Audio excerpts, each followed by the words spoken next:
Ya, Assalamualaikum warahmatullahi wabarakatuh. Perkenalkan, saya Adnan R. Abbas, mahasiswa jurusan akuntansi Universitas Gorontalo. Dalam hal ini, saya akan sedikit menjelaskan terkait materi aset tetap dan aset tak berwujud. Aset tetap, pengertian dan kriteria aktiva tetap. Aktiva tetap adalah harta berwujud yang diperoleh dalam bentuk siap atau dibangun sendiri yang harus memenuhi kriteria sebagai berikut. Yang pertama, dimiliki dan digunakan dalam usaha atau yang dimiliki untuk mendapatkan, menagih dan memelihara penghasilan dengan suatu masa manfaat yang lebih dari setahun. Yang kedua, tidak dimaksudkan untuk dijual dalam kegiatan normal. Sesuai dengan PSAK nomor 16, suatu benda berwujud diakui sebagai aktiva tetap apabila yang pertama, besar kemungkinan bahwa manfaat keekonomisan di masa yang akan datang yang berkaitan dengan aktiva tersebut akan mengalir ke dalam perusahaan. Yang kedua, biaya perolehan aktiva dapat diukur secara andal. Berarti bisa dikatakan asetnya ini dapat kita ukur ya. Ini yang berikut perolehan aktiva. Yang pertama, pembelian aktiva. Yang kedua, perolehan dengan sewa guna usaha modal. Yang ketiga, perolehan dengan pertukaran. Yang keempat, perolehan dengan membangun sendiri. Yang kelima, perolehan dengan hibah, bantuan atau pemberian. Nah, untuk perolehan aktiva yang pertama yakni pembelian aktiva. Nah, di dalam pembelian aktiva yakni ada dua, pembelian dalam negeri dan pembelian impor dari luar negeri. Nah, untuk dalam negerinya itu contoh tanggal 1 Januari 2012 PT Sisi membeli kendaraan operasional seharga 200 juta, belum termasuk PPN 10%. Maka jurnal yang dibuat oleh PT Sisi adalah sebagai berikut. Jika PT Sisi adalah pengusaha kena pajak atau PKP, maka jurnalnya kendaraan pajak masukan pada kas atau bank. Ini dengan kendaraan sejumlah 200 juta, pajak masukannya 20 juta. Sehingga untuk kas atau banknya itu totalnya 220 juta ribu rupiah. Itu jika PT Sisi adalah pengusaha kena pajak. Nah, yang berikut jika PT Sisi adalah non pengusaha kena pajak atau PKP, yakni jurnalnya kendaraan pada kas atau bank. Jadi untuk totalnya itu 220 juta kendaraannya dan kas banknya sama, yakni 220 juta pula. Yang kedua, pembelian aktiva atau pembelian impor dari luar negeri.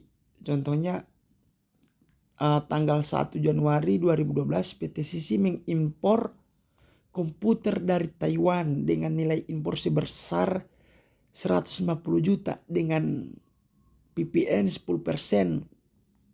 Jurnal yang dibuat oleh PT Sisi adalah sebagai berikut. Jika PT Sisi adalah pengusaha kena pajak yang mempunyai API, maka PPN masukannya yakni 10% dikali sebesar jumlah uangnya tadi yakni 150 juta ribu rupiah itu 15 juta. Dan PPh 22 yakni sebesar 2,5% dikali 150 juta. Sehingganya hasilnya 3.750.000. Nah, untuk jurnalnya yakni peralatan kantor di debit, pajak masukan debit, PPh 22 dibayar muka di debit, dan untuk kreditnya yakni kas dan bank.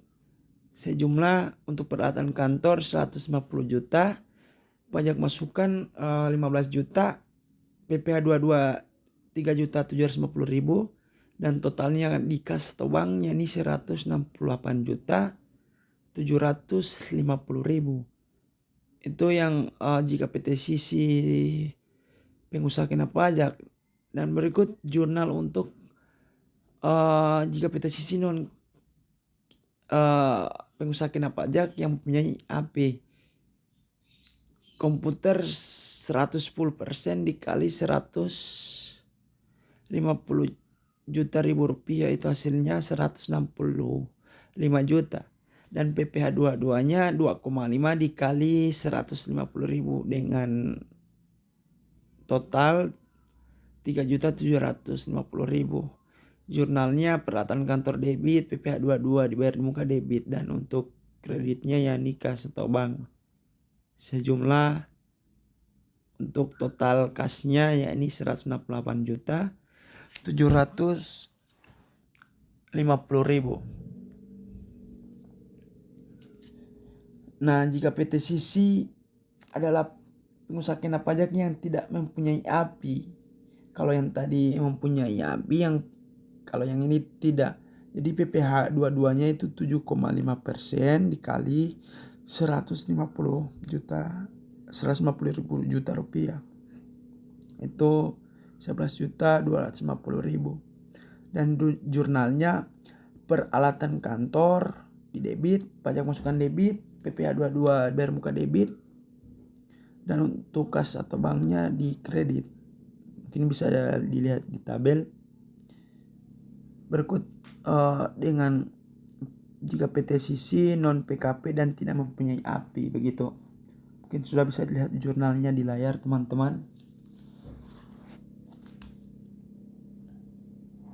Nah, sekarang kita masuk di perolehan dengan sewa guna usaha. Yakni sewa guna usaha dengan hak opsi atau finance lease. Yang kedua, sewa guna usaha tanpa hak opsi atau operating lease. Yang pertama, sewa guna usaha dengan hak opsi atau finance lease. Kegiatan sewa guna usaha digolongkan sebagai SGU dengan hak opsi apabila memenuhi karakteristik sebagai berikut. Yang pertama, jumlah pembayaran SGU selama masa SGU pertama ditambah dengan nilai sisa barang modal. Harus dapat menutup harga perolehan barang modal dan keuntungan lessor. Yang kedua, masa SGU ditetapkan sekurang-kurangnya 2 tahun untuk barang modal di golongan 1, 3 tahun untuk barang modal golongan 2 dan 3, dan 7 tahun untuk golongan bangunan. Itu diatur dalam SE 10/PJ42/994. Nah, yang berikut perjanjian SGU memuat ketentuan mengenai opsi bagi lease. Nah, sekarang kita masuk di perlakuan perpajakan untuk lessor dan lease. Mungkin bisa dilihat teman-teman untuk perbedaannya jika pajak penghasilan lessor dan lease. Untuk jika di lessor, pajak penghasilan sama dengan penghasilan angsuran pokok ditambah bunga. Dan untuk di lease, yakni beban sewa sama dengan angsuran pokok tambah bunga. Berikut pula dengan penghasilan bukan objek PPh 23. Ini di lessor ya. Untuk penghasilan bukan termasuk objek PPh 23, tetapi pengenaan pajaknya dilakukan dengan perhitungan akhir tahun dan SPT tahunan. Dan untuk beban penyusutan dalam lessor aset tetap, yakni beban yang tidak boleh dikurangkan. Sedangkan di lease untuk beban sewa, beban yang dapat dikurangkan, begitu. Berikut beban sewa bukan objek PPh. Dan untuk beban penyusutan aset tetap, beban yang tidak boleh dikurangkan pula.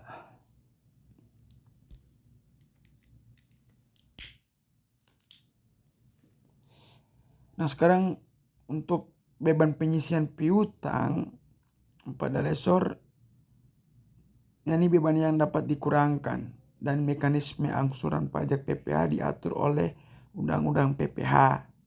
Sedangkan di lease itu tidak tidak ada ya.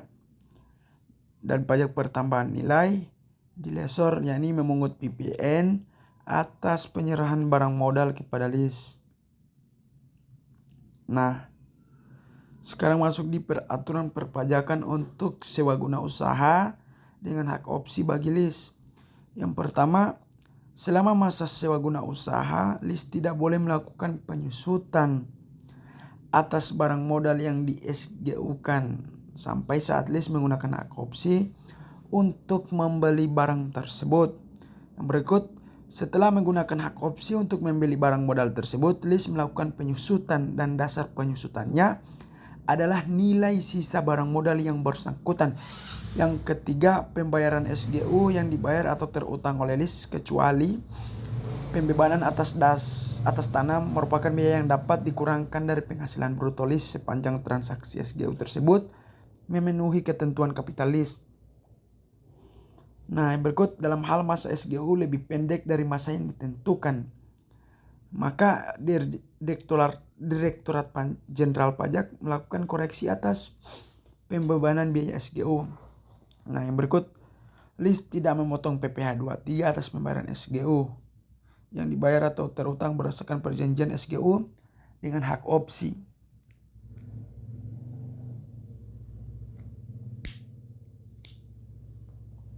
Nah, sekarang masuk di peraturan perpajakan untuk SGU dengan hak opsi bagi lessor. Yang pertama, penghasilan yang dikenakan PPh adalah sebagian dari pembayaran SGU berupa imbalan jasa SGU, yaitu seluruh pembayaran SGU dikurangi dengan angsuran pokok. Yang kedua, lessor tidak berhak menyusutkan atas aset tetap yang di SGU-kan dengan hak opsi.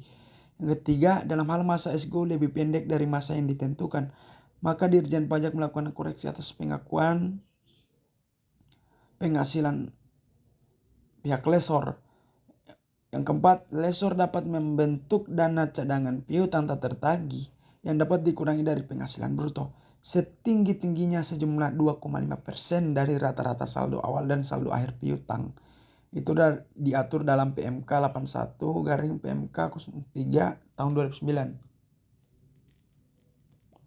Yang berikut, kerugian yang sebenarnya yang disebabkan piutang yang nyata tidak dapat ditagih dibebankan pada perkiraan cadangan piutang tak tertagih. Sekarang masuk di peraturan perpajakan untuk SGU dengan hak opsi bagi lessor. Pertama, dalam hal cadangan piutang tak tertagih tidak seluruhnya dipakai untuk menutup kerugian sebagaimana dimaksud, maka jumlah kelebihan cadangan tersebut diperhitungkan sebagai penghasilan.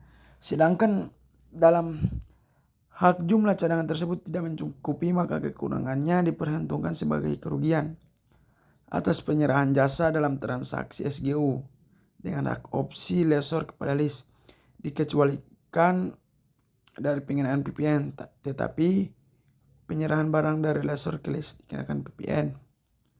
Berikut besarnya angsuran PPh 25 setiap bulan bagi WP SGU dengan hak opsi adalah sebesar jumlah PPh yang terutang berdasarkan laporan keuangan triwulan terakhir yang disetahunkan dibagi 12. Nah, sekarang kita masuk di sewa guna usaha tanpa hak opsi atau operating lease. Kriteria suatu transaksi digolongkan sebagai sewa guna usaha tanpa hak opsi adalah sebagai berikut. Yang pertama, jumlah pembayaran SGU selama periode SGU pertama tidak dapat menutupi harga perolehan aset tetap yang di SGU-kan ditambah keuntungan yang diperhitungkan oleh lessor. Yang kedua, perjanjian SGU tidak memuat ketentuan tentang opsi lease. Nah, berikut bisa dilihat di tabel perlakuan perpajakan untuk lessor dan lease. Untuk pajak penghasilan maupun pertambahan nilai. Itu di lease untuk pajak pertambahan nilai itu tidak ada ya.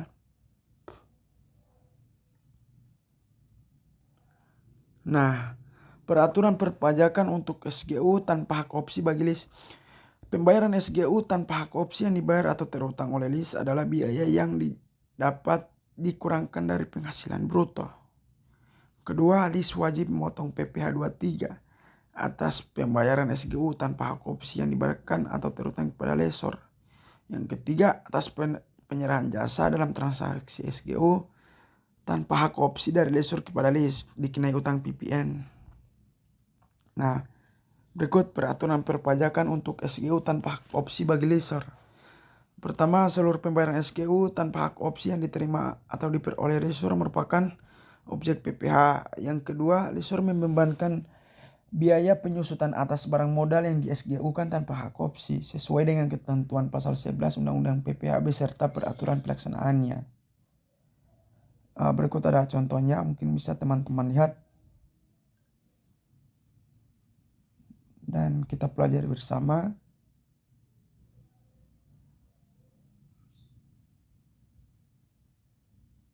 Dan berikut adalah jurnalnya, mungkin teman-teman bisa lihat baik dari tanggal 11 Maret sampai 31 Desember tahun 2012. Nah, ini jawabannya. Penghasilan atas leasing ini akan dikenakan PPh badan sesuai tarif pasal 17. Nah, sekarang masuk di penyusutan aset tetap. Metode penyusutan yang diperbolehkan dalam ketentuan perpajakan, yang pertama metode garis lurus, yang kedua metode saldo menurun.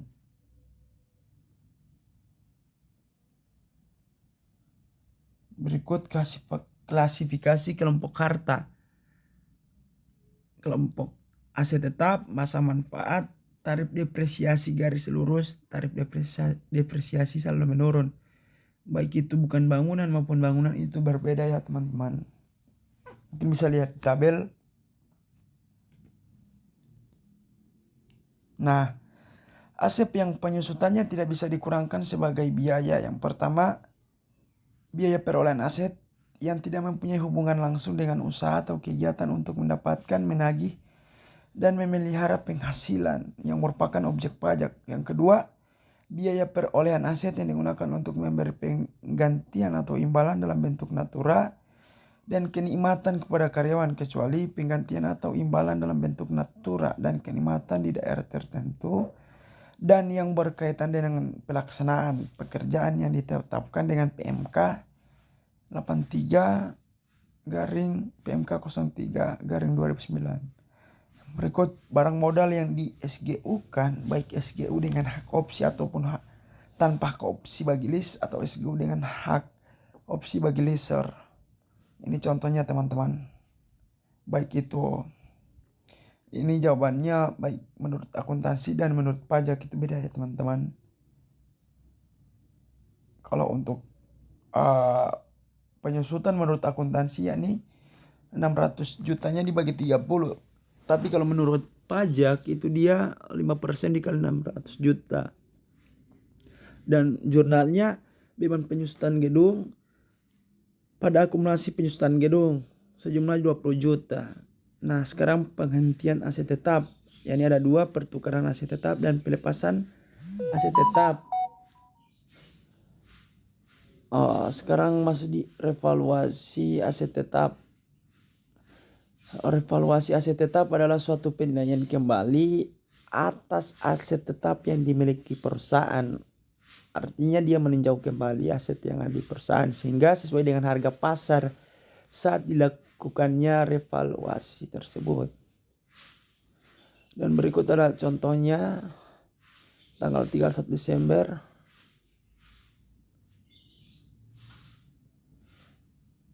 Dan penghasilan sebelum kompensasi, rugi fiskal yang dikompensasikan sebagai berikut. Tahun 2010 150 juta, 2009 125 juta, dan 2008 115 juta. Dan untuk metode penyusutan aset tetap baik akuntansi maupun perpajakan itu menggunakan metode garis lurus. Dan berikut adalah jawabannya. Sehingganya jawabannya bisa mencapai total 97 juta 125 ribu. Itu melalui PPh final 10%-nya dikali 971 juta 1.250 rupiah.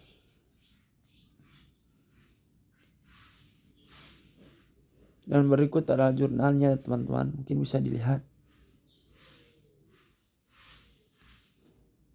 Nah, sekarang masuk di aset tidak berwujud. Aset tidak berwujud adalah aset non-moneter yang dapat diidentifikasi dan tidak mempunyai wujud fisik. Ciri utama aset tak berwujud ialah berupa benda yang tidak dapat dilihat dan tidak dapat dipegang begitu. Jadi entitas dapat mengakui aset tak berwujud apabila yang pertama itu kemungkinan entitas akan memperoleh manfaat ekonomis masa depan dari aset tersebut. Yang kedua, biaya perolehan aset atau nilai aset tersebut dapat diukur dengan andal. Nah, berikut adalah contoh aset tak berwujud. Yakni hak paten, hak cipta, merek, goodwill, dan waralaba. Dan harga perolehan aset tak berwujud, yakni harga beli, termasuk biaya impor dan pajak. Dan yang kedua, biaya yang dapat didistribusikan secara langsung dengan mempersiapkan aset hingga siap digunakan sesuai dengan tujuannya. Dan untuk tarif penyusutan aset tak berwujud, berikut adalah pengelompokannya.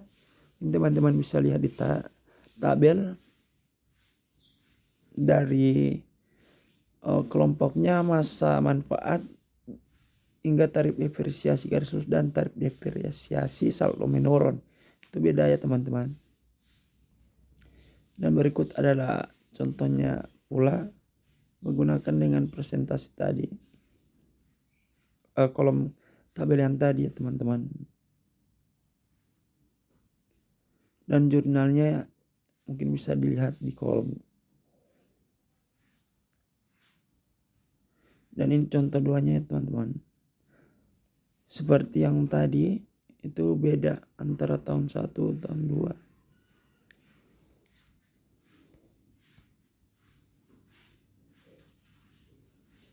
Dan berikut adalah jurnalnya.